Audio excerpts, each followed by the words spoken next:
Hola maestros, vamos a empezar con nuestra unidad uno y había grabado un video antes, pero me entró un hipo terrible y bueno, les decía en el video anterior, antes del hipo, que la definición del análisis del discurso, que lo vamos a conocer como el AD, para que lo podamos simplificar, y que ya vimos en la parte del video de bienvenida algunos conceptos. Fíjense que siempre ha sido motivo de grandes debates y hasta la fecha sigue constituyendo una cuestión bastante debatible. ¿Por qué o a qué se debe? Bueno, pues principalmente a la multiplicidad de disciplinas que nutren al AD y que a la vez se nutren de ella. Es decir, hay una nutrición recíproca y cada una de las cuales es necesariamente parcial y consecuente. Las definiciones, entonces, del análisis del discurso siempre van a ser controversia. Por ejemplo, Stubbs afirmaba que anything at that is right, no discursive analysis, partial and controversial. O sea, que nada de lo que está descrito no es discurso y tampoco parcialmente pertenece a un análisis controversial.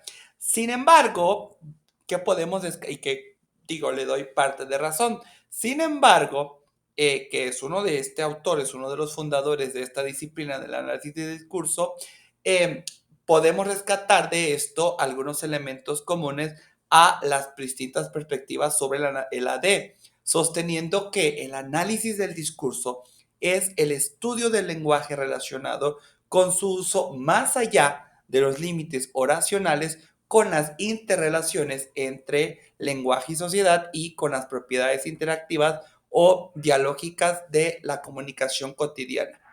¿Cómo podemos ver de esta manera eh, al análisis del discurso? Bueno, antes de ver al análisis del discurso, creo que debemos de ver cómo esta noción del lenguaje real en uso en contextos sociales se contrapone obviamente a la tradicional concepción de los estudios del lenguaje que se focalizaban en sistemas abstractos o ideales. Las visiones modernas que vamos a ver en esta materia del AD lo conciben como una transdisciplina de las ciencias humanas y sociales que estudia sistemáticamente el discurso escrito y hablado como una forma del uso de la lengua, como evento de comunicación, como interacción en sus contextos cognitivos, sociales, políticos, históricos y culturales. Entonces, este giro de las concepciones del lenguaje como sistema abstracto al estudio del lenguaje en uso, obviamente originó un claro distanciamiento que sí impactó de modo directo, aunque a veces extremadamente gradual y hasta tergiversado, en los enfoques de la enseñanza de lenguas, tanto maternas como segundas o extranjeras. Podemos tomar algunos autores para el tema, para la materia de análisis del derecho, iba a decir, análisis del discurso, que a mi parecer y a parecer de otros compañeros con quienes he compartido algunos temas sobre esto, influyentes, autores influyentes, cuya idea pues nos dejan en claro en quienes somos agentes relacionados con la enseñanza y aprendizaje de la lengua. Y aquí podemos encontrar a Brownie Joule, a Fairclough, a Schifrin. Por ejemplo, Brown y Joule, en una de sus primeras obras de recorte teórico comprensivo sobre el análisis del discurso, afirman que el AD es necesariamente el análisis de lengua en uso y como tal no puede restringirse a la descripción de formas lingüísticas independientes de los propósitos o funciones a los cuales estos o estas formas contribuyen en la interacción humana.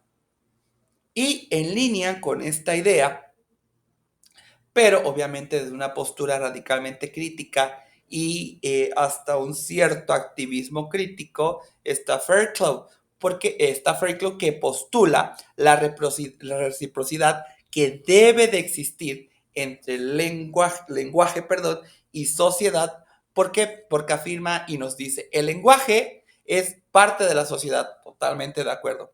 Los fenómenos lingüísticos son fenómenos sociales de un tipo particular. No estoy tan de acuerdo con esa postura. Pero fíjense que nos dice, y a la vez los fenómenos sociales son fenómenos lingüísticos. Y es aquí donde Fairclough ubica de esa manera al fenómeno lingüístico como una acción social, como práctica discursiva que no puede aislarse de sus contextos de producción y de consumo. Y así llegamos a Schifrin, que incluso tiene estudios del 2010 para acá, en donde asume ciertamente una perspectiva social, pero con énfasis en el rol funcional del lenguaje y nos dice, una definición del discurso como uso del lenguaje es consistente con el funcionalismo en general. El discurso se visualiza como un sistema y ojo maestros, aquí lo tienen que ver al sistema como un modo de habla social y culturalmente organizado a través de la cual se llevan a cabo particulares funciones. Y incluso Schifrin nos dice, se observa que estos enfoques no niegan las formas ni los sistemas del lenguaje como objeto de estudio, sino que tales elementos constituyen un nivel más de los muchos componentes del discurso. Por ello les decía yo que la materia tiene como propósito, uno de sus propósitos principales es analizar el estado del arte del análisis de discurso en relación con las lenguas extranjeras, segundas lenguas y propiamente con la enseñanza del inglés como lengua extranjera. Aquí con ciertos énfasis en los aportes de todas estas diversas corrientes teóricas que han brindado a la teoría lingüística y en consecuencia también a las aplicaciones didácticas. Aquí yo propongo, y lo vamos a partir en dos, hablar de dos temas fundamentales. El análisis del discurso y los desafíos específicos de la lengua extranjera y la lengua segunda y los principales aportes teóricos y didácticos del análisis del discurso a las lenguas extranjeras. Para esta unidad vamos a hablar solo de la primera. Vamos a hablar del análisis del discurso y los desafíos específicos de la lengua extranjera y la lengua segunda. Maestros, a lo largo de su materia, de la maestría, yo creo que establecer la relación entre lenguaje, texto y contexto sigue siendo un desafío permanente para la enseñanza de las lenguas que estuvo marcada durante muchos siglos por la dominancia de corrientes tradicionales que limitaban el lenguaje a su forma lingüística. Y en dónde creo que se refleja particularmente este desafío. Obviamente se refleja en la lengua extranjera y la lengua segunda, en la que debemos de considerar que los hablantes deben de sumar a todos los componentes sociohistóricos que componen el fenómeno comunicativo el reto del desarrollo de la competencia lingüística. Y aquí, como lo vimos en otras materias con su servidor, los alumnos deben de enfrentar desafíos a nivel cultural, ya que como la práctica social y la noción de cultura son indisolubles, los alumnos tienen que disolver, tienen que adquirir nociones que se relacionan con las particularidades que regulan las conductas lingüísticas de cada cultura.